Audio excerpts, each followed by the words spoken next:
everybody! Hey. Welcome back to the Chicago Birthworks Collective YouTube channel. I'm Tayo Mbandi, a birth and postpartum doula. And I'm Nicole Miles. I'm a full spectrum doula and certified lactation counselor. Cool. All right, so we are going to be talking about nipple confusion because we hear it all the time. We see it very often.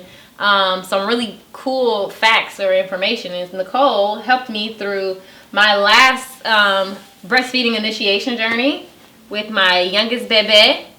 And who didn't have nipple confusion. She didn't have nipple confusion, but we did have some breastfeeding challenges even after breastfeeding 3 babies. So everything that she says, I stamp it. It is true.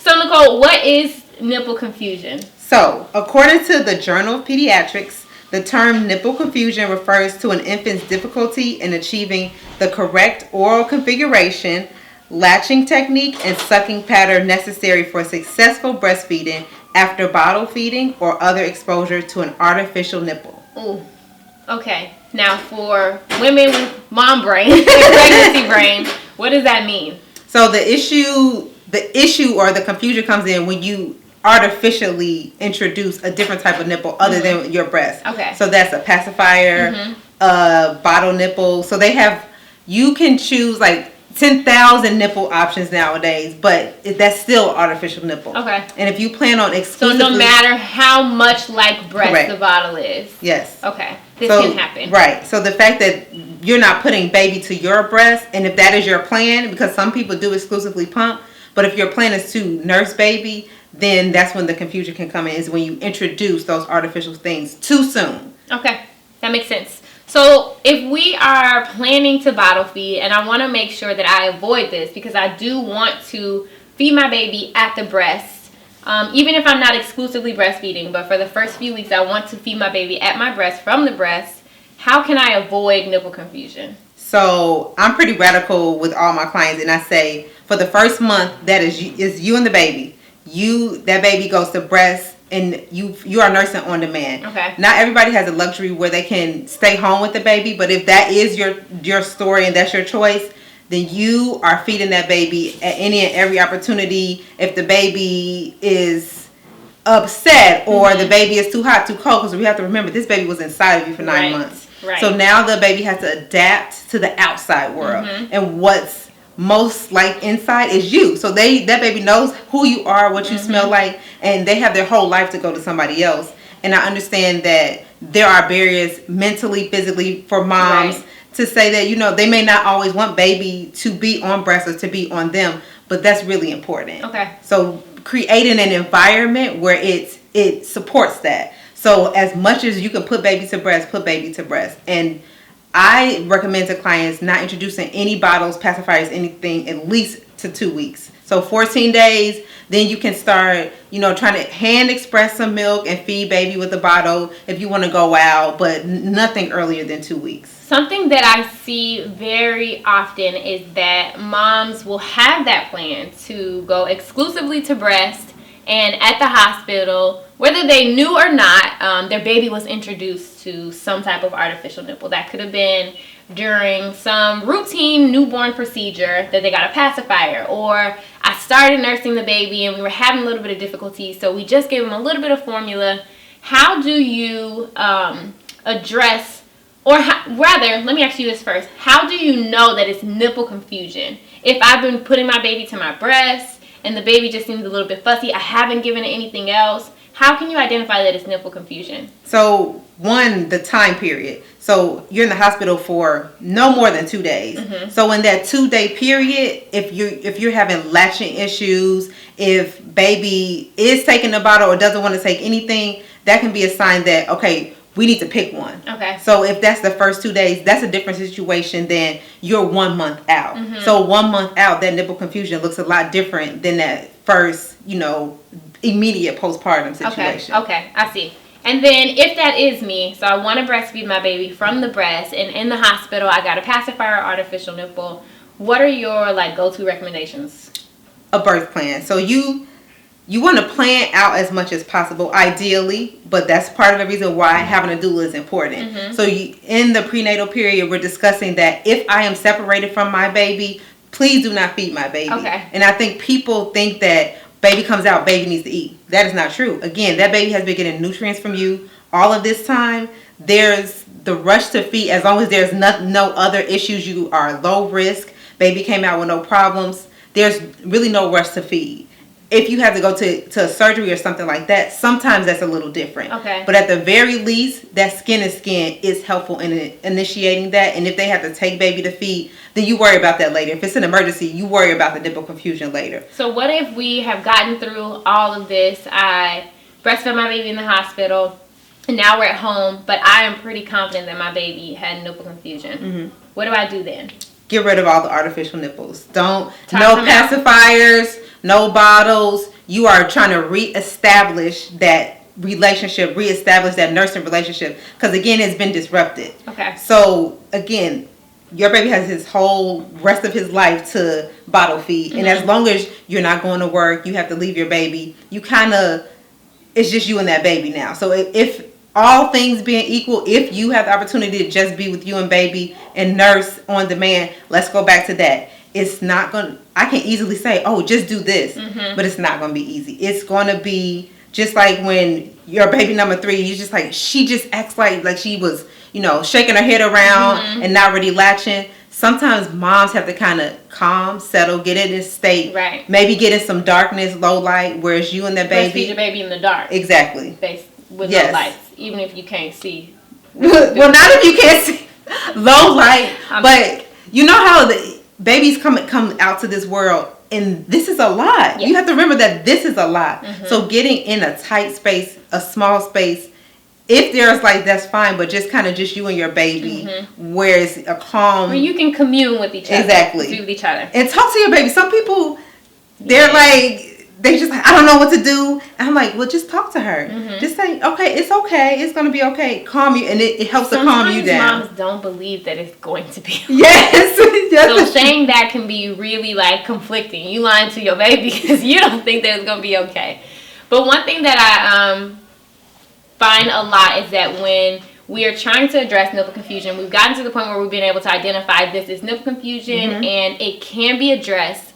Moms fear the idea of throwing out all of your artificial nipples. Like, how am I going to feed my baby? Yes. How is that going to happen? Yes. If we are not able to have a very successful latch, what else can we do?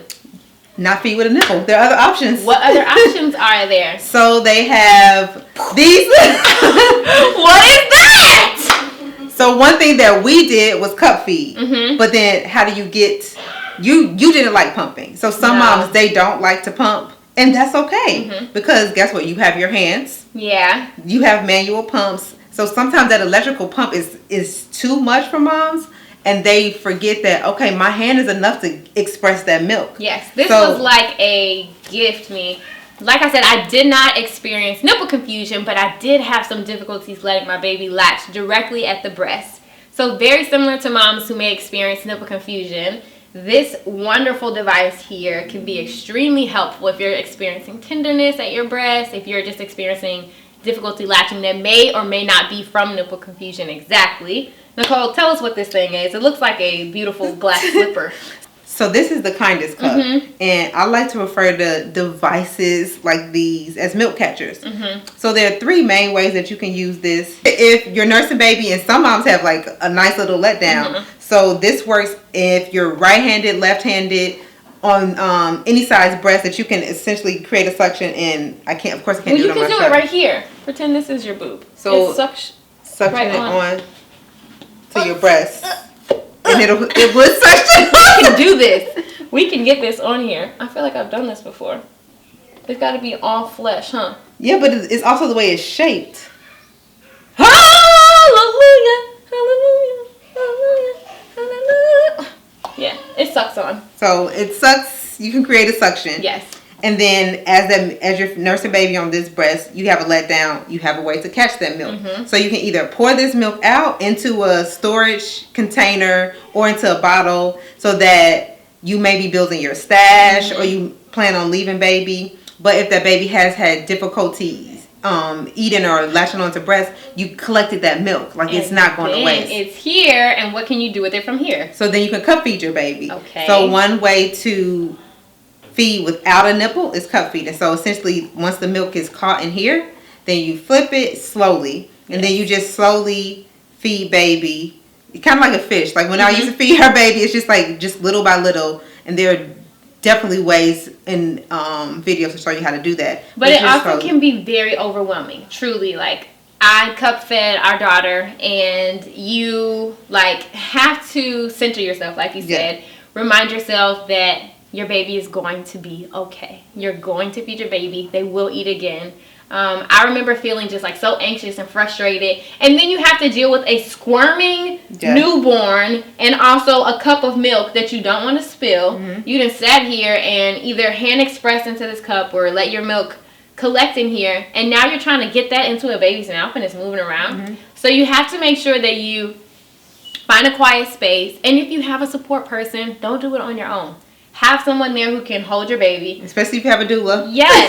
Do this with your doula. Do this with your partner. Do this with whoever is nearby. Like, I need help feeding my baby. This is important. One thing that we always say is, like, breastfeeding happens with your whole community. So if other people in your immediate village are serious about you breastfeeding your baby and you're experiencing nipple confusion, tell them, I'm tagging you in. I need your help here. Yes. Because something else that I was going to say, though, before that was to swaddle your baby. Yeah. You have to swaddle that baby before you do this. Anytime you cup feed a baby, they're going to, like, babies usually draw their hands to the breast. Correct. And so if they feel like this is my food source, they might grab onto this cup, and it is very squishy and soft. So swaddle your baby up or have someone gently secure their arms. Don't strap them down, you know. Yes. But secure their arms down. Because even if you don't have a letdown, you can hand express. Your hands are powerful. Yeah, they are. And especially in those first few days, first of all, you don't need that much milk. These women who are, pumping out like 100 ounces a day at 14 days, that is not the norm. That's not at all. So however much you are expressing in that moment is the amount of milk that your baby needs. We are not talking about low milk supply. We are not talking about an oversupply. We are talking about the general standard first month of life milk. You are not going to fill up this cup. So if you think, oh my God, I have to fill up this cup. No, ma'am. This is also evidence of how much milk that baby actually needs in that one feeding. So you're going to get enough milk out of this breast to feed that baby for that feeding. So that the next feeding, if you have to do it again, that's enough milk for that baby in the next feeding. Yes. So until you can get baby comfortable, and that's another thing, is that sometimes you may miss a hunger cue, so you may not feed baby early enough. So being able to put a little bit in here and then getting baby to breast will be helpful too. So if you have hand express the milk into the cup and you cup feed the baby and then put baby to breast, it's still like that baby's associating this breast with food and not something artificial. That's good. So then if you do pump some milk into this cup successfully, you feed your baby enough, you feel like your baby has gotten all the food and there's still milk in here, what can you or should you do? Put it back in the fridge. So you can set this glass slipper into your fridge. Well, you take it out of this and put it into a separate container, like a bottle, and then make sure you're following the proper breastfeeding storage guidelines for if it's sitting on the countertop in the fridge versus the freezer, and you can just feed it to baby later. Or if you plan on using it, you could just essentially sit it out, but you can do that for 2 hours. 2 hours. Don't have it sit out for like more than that. Okay, so if I have a little bit left over in there, I can set this out. It has a flat bottom too, so you also can just set it down, it won't like tip over. But if it's done and I poured it out because I got enough milk to save somewhere else, I can rinse it out and then just use it again. Yes, make sure you air it out. So you clean it properly, make sure it airs out, and then comes in this beautiful little sachet bag. Yes. So this is like a really easy tool. We will include the link to purchase a Kindest Cup or just to learn a little bit more about this specific device. We love it. I like it. Y'all see it sucked onto my shoulder here. And I like it because it's soft. So many of these things that we use, even though they're like silicone, it's just like a hard. Yeah, even the Haka is like that. So the Haka pump is silicone, but it is a little bit rigid on the outside because it has like the shiny. This the Kindest Cup has this like velvety, smooth touch, and especially if you have larger breasts, Haka is kind of.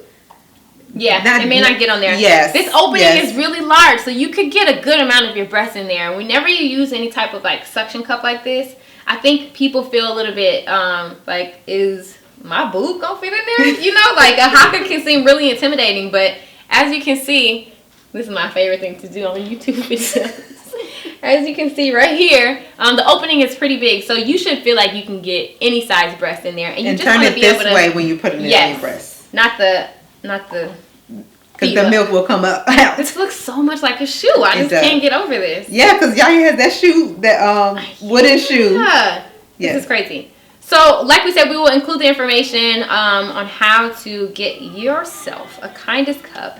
If you're experiencing nipple confusion, know that you're going to be okay. Yes. You can work with your baby to get them back on track, get them back on the breast. It will not be the end of the world. We hope that you feel encouraged and reach out to someone who you know can help you. Find a lactation professional or find a breastfeeding friend. If you can't access a lactation professional. Lactation confessional should be a thing, though. That could be a real thing. Yes. If you cannot find a lactation professional, reach out to a doula or reach out to someone that you know who is breastfed. Ask for support. You don't have to do this on your own. Nicole, any closing words? Just you don't have to throw out all the nipples. Just put them to the side for a while. You did say get rid of them. Yes, get rid of them for that moment. Temporarily. Like because I always want people to like get it out of your mind in that moment that this is an option and kind of focus on the right now. Mm-hmm. But we know that you have them in the cabinet. People bought them for you for your baby shower. They'll be there, but that first month, please give it 30 days, and also to have somebody else bottle feed your baby. Okay. To have somebody else cup feed your baby, because you always want to have that baby associate you with the breastfeeding, the nursing. Very good. So power to you moms who are choosing to breastfeed. We are so proud of y'all. Thanks for watching this video. If you like any of the stuff that you heard here, make sure you like the video, number one. And comment if this was useful for you. And also, don't forget to subscribe to the Chicago Birthworks Collective. And share it with everyone. Even if you think they wouldn't be interested. Like, who's not interested in titties? Well, because I have a lot of men coming slide in my DMs talking about breastfeeding. So, hey. Chocolate titties. You are right. That's a different thing. They're not coming for nipple confusion. Make sure you subscribe to the Chicago Birthworks Collective YouTube channel. We will release new videos every Wednesday, okay? So hit that notification button so you can know. Peace out, y'all. Bye.